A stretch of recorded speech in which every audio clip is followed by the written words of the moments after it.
Hello. Hello, this is Hi. Bonnie. Oh, hi, Bonnie. What is your title? I'm the nurse manager of the Breast Health Center Radiation and Navigation. Oh, you can say all that. Yeah. How are you? This is Jean? Hey, it's nice to meet you. Yes, it's Jean Bacon. I'm so Oh, glad that you great. make it because we really want to get factual information out to the community so that people understand some of the issues related to breast health and mental health Sure, and how COVID has really impacted that. sure. And now, who is the audience? The Your audience patient? is the community. This Zoom meeting is sponsored by Suffolk County, the office, I think it's the Deputy Community Liaison. And Okay, so anybody, employees of the county as well as the community in general could sign in. Also, we okay, list the event on um, Eventbrite. What happens is it is recorded, from 2 o'clock we'll be recording, and anyone can go back and view the recordings. okay. And is someone gonna be with you, Bonnie? Your last name is Etzel? Yes, yes, my last name is Etzel, Edsall, Mm-hmm. like pretzel Etzel. Uh-huh. Um, and Delaney Wahib is also Oh, the social wait, worker say the that last works for name. the Cancer Center. Okay, She's she's a she's social worker? logging in. Excuse me? She's a social worker? She's the social worker over at the Cancer Institute. Okay. And could you spell her last name because I really want to get it right? Sure, it's Wahib. Say it again for me. Wahib? Wahib. Wahib, I got it. Wahib. Okay. Correct? And so she's from the Cancer Institute and you're from Catholic Health Services? Um, well, she's also in Catholic Health Services. We are all Okay. from the Cancer Center at Good Samaritan Hospital. Okay. That would be easier, probably. The Cancer Yes. Institute of Good Samaritan Hospital. Okay. Worst comes to worst, I'll have you both introduce yourselves. That's okay. Um, is there anything else that I need to know? We have 3 minutes. I just really wasn't sure exactly what the format was, so I just wanted to Well, touch base. You had some questions. I read over those, and I think, they're pretty straightforward. yeah, I think, Um, I do have a really good contact. Tony Barcia, she's our screening patient navigator, the NAPBC, if that's the National Accreditation Program for Breast Centers. mhm. They, the Department of Health picked the Centers of Excellence for Breast, and they gave a grant to all of the national accredited breast centers to open up a screening patient navigator. And this person is housed at Good Sam. She's got the grant through us, but she gets people. She contacts 800 people per year, at least, to offer navigation services so that women will get their mammograms. People that haven't had their mammograms for 2 years or less, or 2 years or more, or never had their mammogram. And she actually navigates if they need a doctor, if they need insurance, if they need a different place. If they can't come here, then she makes an appointment elsewhere. Mhm. So it's a great opportunity if patients don't have that. She contacts them. She connects them with the Cancer Services Program.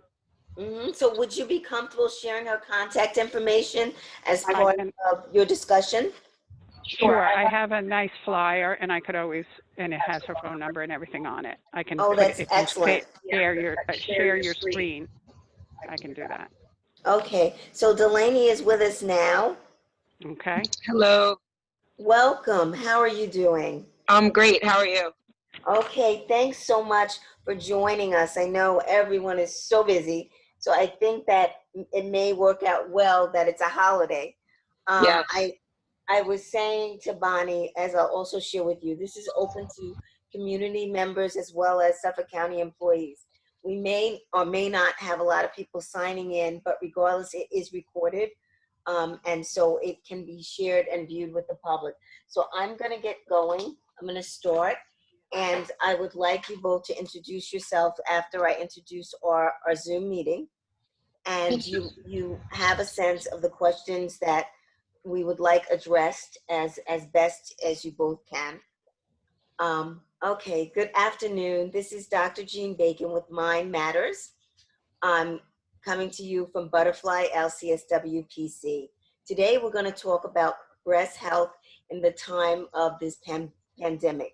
We have two guests that are joining us, Bonnie Etzel and Delaney Wahid, and they will introduce themselves and begin to address the concerns regarding the intersection between breast health and mental health. If both of you would join us and tell us about who you are, and we can get Sure. going. Okay. Just go here. I'm sorry, I'm just having a little difficulty getting It's okay, work on it. I'm just gonna give sort of an information to the viewers.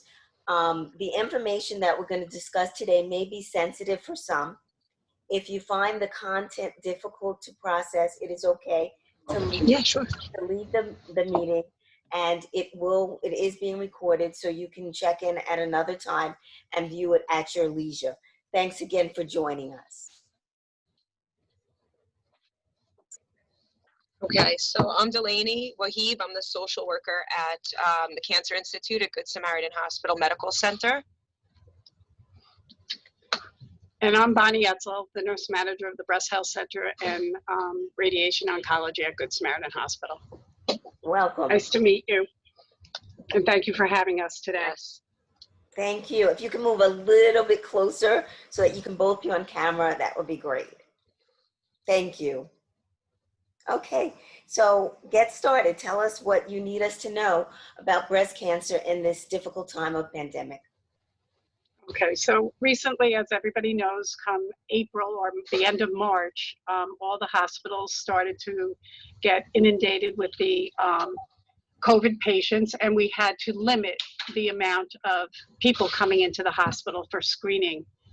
So what we did was, come April, we stopped screening mammograms unless they were a cancer patient that was coming back for their yearly mammogram or 6-month screen. But we did continue to do the diagnostic mammograms and our cancer surgeries, thank goodness. We were very lucky about that. But it was very difficult for patients. They were frightened. Even when we were allowed to come back in June, patients were extremely worried, even throughout the time when they were doing diagnostics of, you know, what are the precautions that we were doing. So we made sure that everybody stayed out in their car. They would call into the center. The center would be cleaned. They would be given a screening as to where they were, if they have any sick relatives, if they were by anybody, they would have their temperature taken. We would jot down their information, and they did have to come in alone. So there was a lot of anxiety for that, for the patients. So we knew that, and we were there for them, and we understood that they were going to have that anxiety. We would bring them right into the room where they would have their mammogram, so there was no waiting area, so there was less contact for anybody. And when they came in, they would come into the front door, and then they would leave through the side door, so that there would be no back flow of patient care. That seemed to help many women. They did do their diagnostics. They did go to the operating room for cancer surgeries. However, some were limited. If the patient had a very large surgery, like a reconstruction with a tram flap, where they take your belly to the breast, they limited as to how much surgery they could do at that time, because we didn't have the beds, because we had COVID patients in all the beds. So that was very tough for the patients, and we had to accommodate them with their, we made sure that their family understood. We would do, because we could only have one person in the room, We would have these Zoom meetings with the families. We would have FaceTime so that the patient would bring their phone. The doctor would put their loved one on the phone so that they could have somebody listen, because it was very, very upsetting for the patient, especially when you just got a cancer diagnosis. But we really, really wanted to make sure that patients did come for their mammogram, because as we know, more than 250,000 women will be told that you have breast cancer. So it just in this year in the United States. So it is very, very important that we do not delay any more than, a few months for their mammogram. And if they do have a lump or anything, that they should come in right away. We are very safe. We follow all the recommendations from the Department of Health, and we want them to continue their screens so that they can stay safe and healthy. Did you find that the patients were extraordinarily stressed during this time? That they were hesitant, that they were more fearful than what you've seen in the past? Certainly. I think, they were dealing with just the fear factor of just the hospital and an invisible disease that they can't see. So many patients, they came in donned with gloves and masks and hoods and they were just very, very frightened. And we knew this, we were frightened in the beginning as well. So, we had to get a handle on this. So we had to be overly cautious just to make sure that nothing could go wrong while they were in our care. So we were very, very careful in, seating. Well, people weren't seated. Now they are. They still have to call in before they come in. If there is a wait, then they have, 6 feet apart, and we limit how many even 6 feet apart. We don't have any more than 4 people in at a time when we're coming in. And then I think little by little, people are realizing that, they're getting more scared that they're not taking care of themselves. So they are coming in and, trying to do that. Exactly. I was going to touch on that point is, we are kind of past the beginning, which was really scary for providers and patients. But now we're dealing with kind of, I'll say, like the aftermath as far as patients delayed for whatever number of reasons, mostly being scared of COVID. But now we're, trying to get them linked up and get them back on track. So it was anxiety about coming in to get stuff done during COVID. And now, there's some anxiety and stress around patients getting back on track and getting the scans that they need and all that good stuff. So. Absolutely. And I think that, when you're newly diagnosed with a cancer, and you can't see your loved ones as much because we were limiting when they are immune compromised, and we were telling them that they had to quarantine. If they were coming into the hospital, you would COVID test them, and then you would tell them to quarantine. I know in radiation oncology, the patients, because we see them every single day, when we discharge them, they were hesitant to leave. They were that social, even though you were coming to get your radiation and healing and, getting treatment, it was a very social, they were able to see somebody other than seeing their family on, on FaceTime and Zoom. We started up, I know for my support group, I did Zoom. It was the first time I ever did it. What was that? For a support group, I never did Zoom. I always did it in person. So it was a learning curve for me. And believe it or not, some of my patients would, say, oh, no, you just have to press the button on the left. And, you have to let us in. So we all learned together. And I think that's what, if we could do that and we could just really make sure that people understand that it is so very important to get screened. It saves lives. Knowledge is power. And, when that if you're found in the infancy of breast cancer, that it's, 99% survival rate. So if we can find it when it just is in the breast, that is the time when we want to find it. And screening does that. So I just, want everybody out there to know that we're keeping everybody safe in the hospitals and in the centers when they get their mammogram. Everything is done by the Department of Health. You know, Mhm. we follow all their guidelines, and it is very, very important that they continue with all their screens. It's, you know, if you find the cancer later on, it's less survival rate. So and plus there's more options if you find it early. We should be more afraid not to get our mammogram. And I think that's the word that should get out than being afraid to be screened. We know breast cancer happens. And if you're a woman and you're growing older, those are the two main reasons that, you know, two risks of breast cancer. So you certainly want to be finding it at its infancy. And that's the number one tool is a mammogram. So I have two questions. Sorry to interrupt you, Bonnie, but one is, what is the message that we want to give to our senior women? But also, is there special outreach to men that might have breast cancer in this time of information where we have so much knowledge that this doesn't just impact women, but it also impacts men? absolutely. I know for my mom, she claims that she was told by her primary that she did not need to go for her mammogram anymore. She is 87. Yeah, And so, as you grow older, but it really is, it depends on how is her 87. If she's able to have the surgery, if they found a cancer, if she's able to go under the treatment of that, then she can speak with her physician and she can get a mammogram.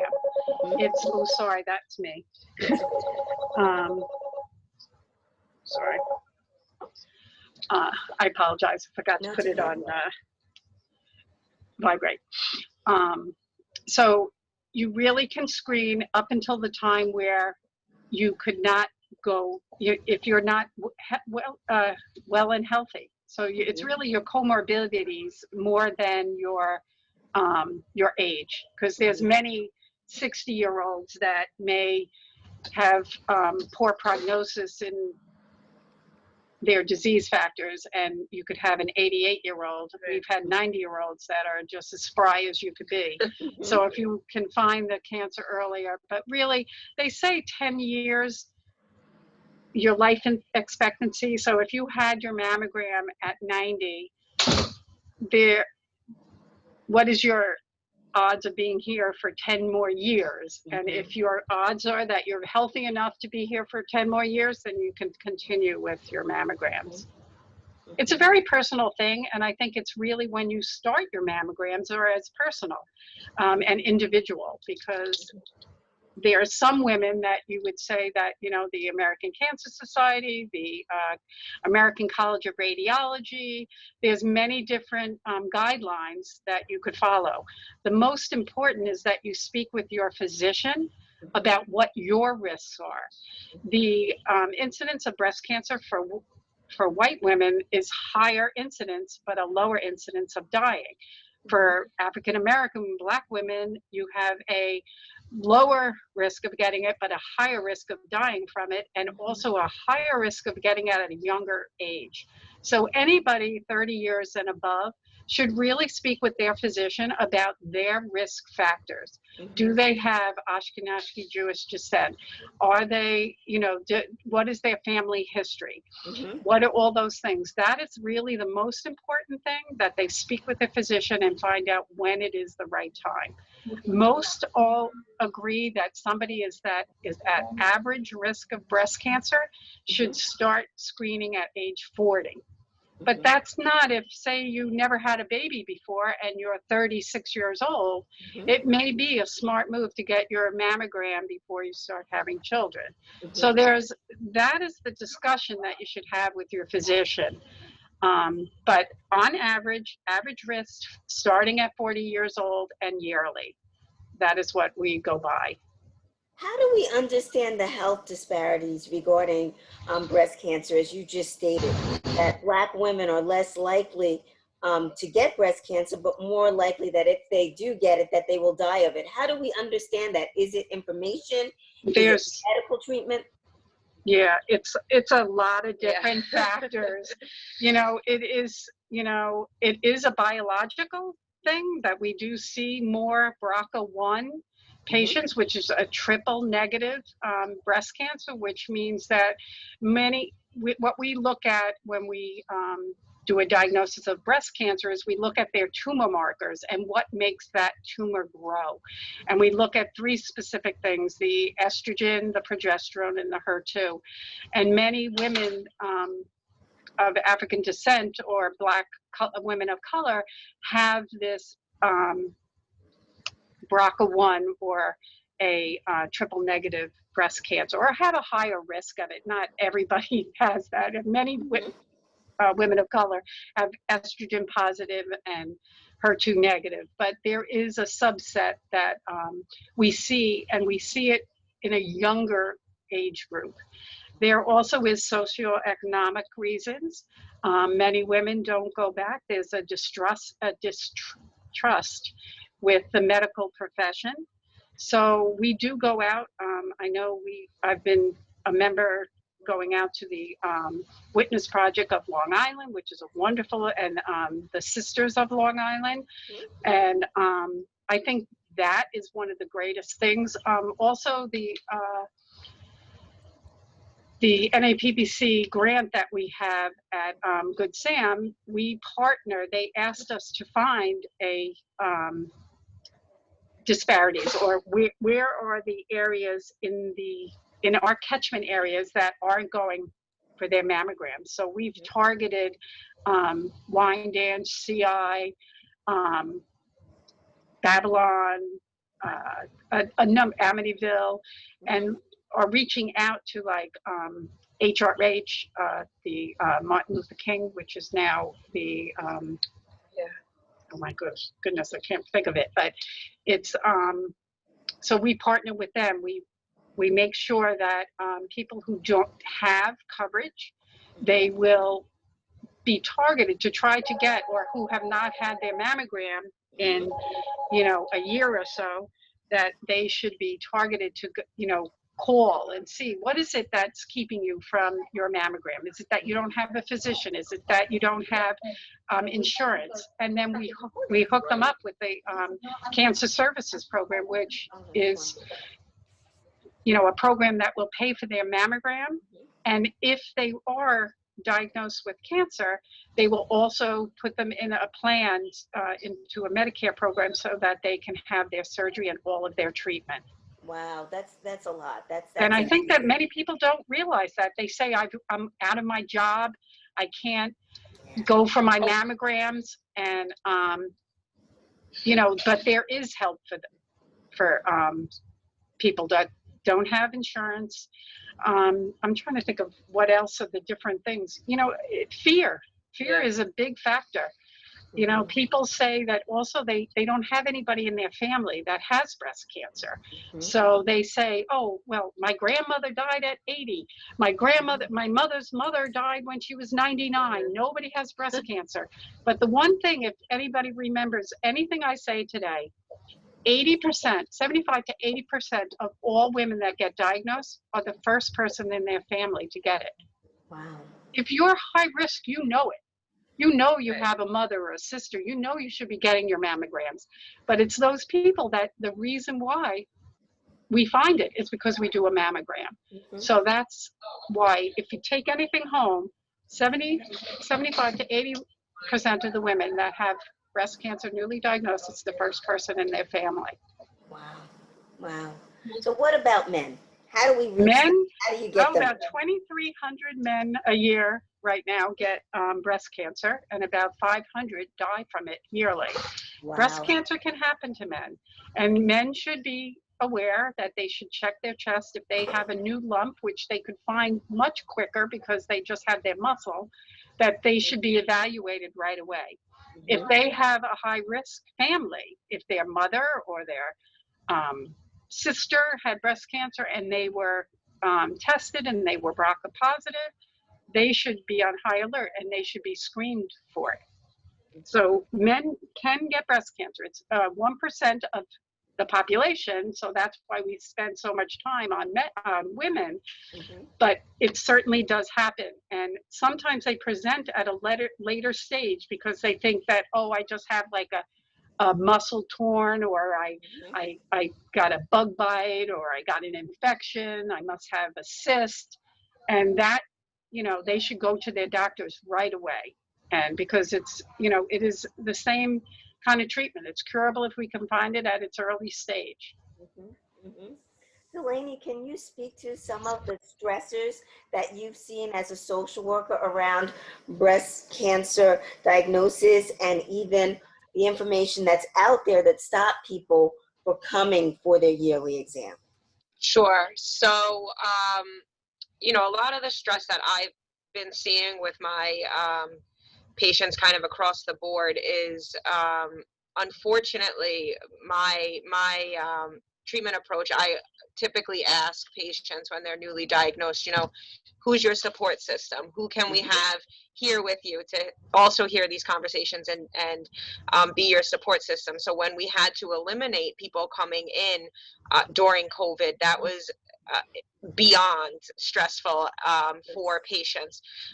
So a lot of time was spent, assuring them that we can call their family member or try to have a plan B as far as having that support system present. But that was very, very difficult for a lot of patients. The other thing that has been super stressful for many of my patients, outside of obviously being newly diagnosed with cancer, which is a huge stressor in and of itself, was many people were either furloughed from their jobs, laid off, or they were so scared to go into their jobs because of COVID and being either newly diagnosed or on treatment, which Mhm. obviously placed them at a higher risk if they were exposed to COVID to Mhm. contracting that.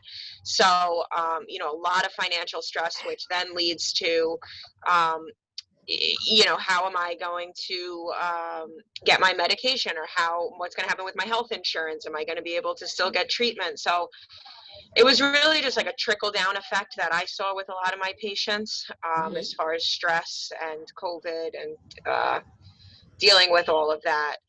Um, and I'm sorry, your second question was. I don't remember. I don't remember, but Yes, I with did COVID, have, there's a lot of, with cancer, there's always a lot of stress. But we yes. had resources and kind of like a way of doing things in place that worked well for our Mhm. patients.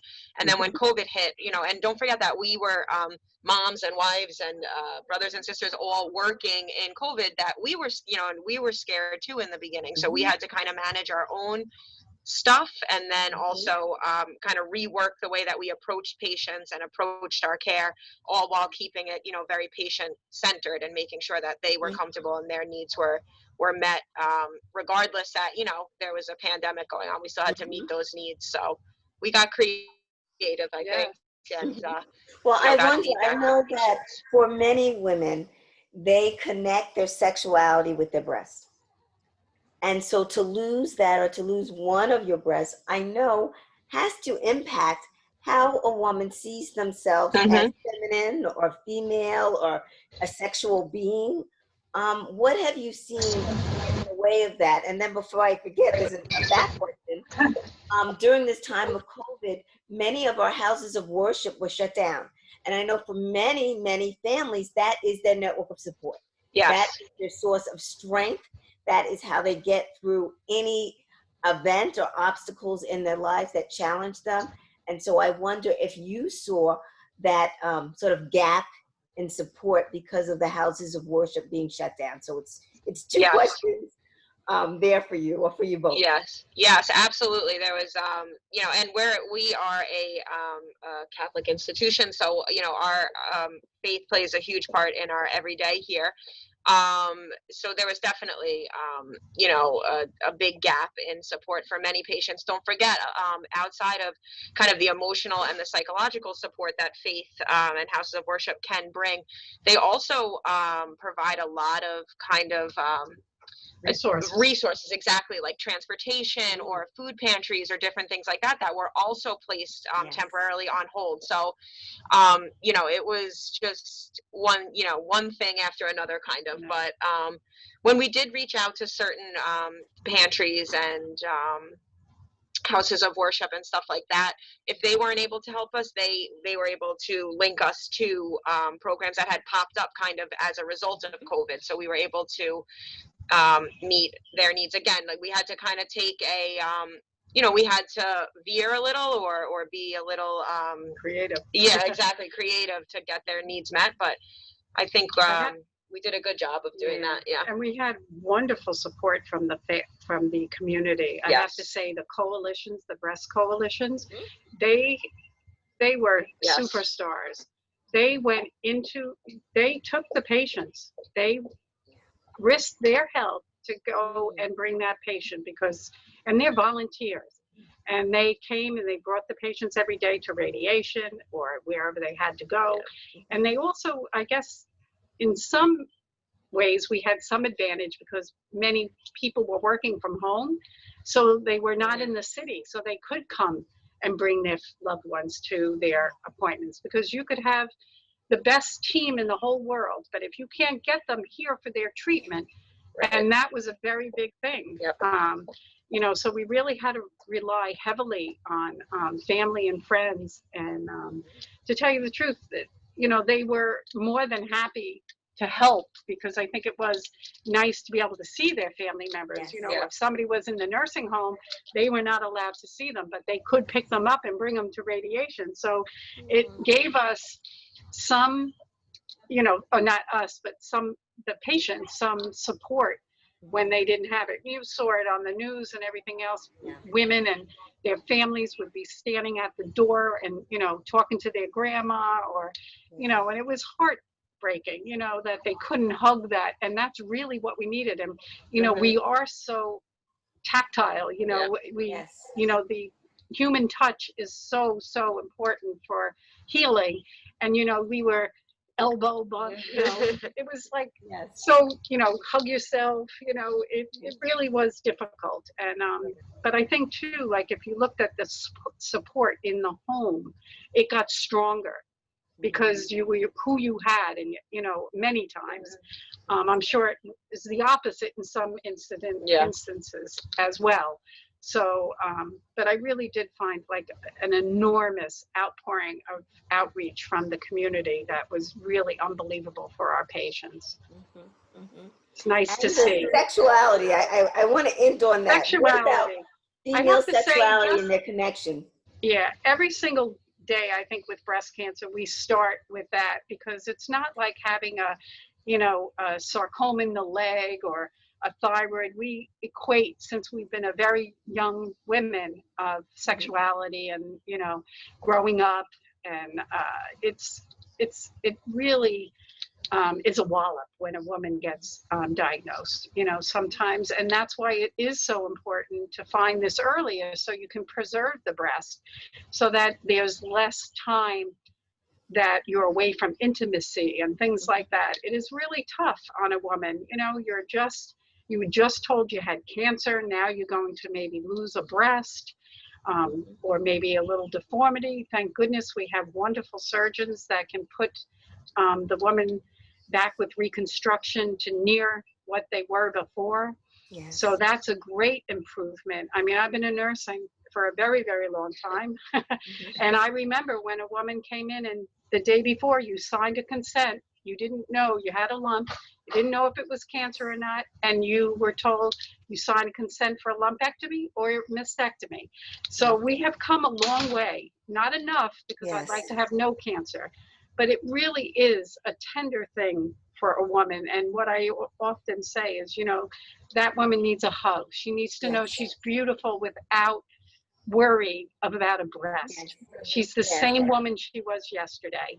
And if somebody can give her that, then that woman sails through there. It's when they don't feel, if you gain a few pounds, you're upset with your body image. If you lose a body part, it's hard. And, you really do have to grieve, and you have to go through all of that. You have to be angry. We're at a time. I want to thank you both, Bonnie and Delaney, for spending this time with us, for providing really important information to the community. And I hope that you will join us again at a later date. The information that you provided really is priceless, because we all need to understand about breast cancer and its impact on our mental health and our community connections, how important they very are. We're here for you. Yes. Thank you again. Thank I you. thank Catholic Health Services and the Cancer Institute for allowing you to be present. Thank you you. so much. Thank you. Have a good day. You You too. too. Thank you. Bye. Bye bye.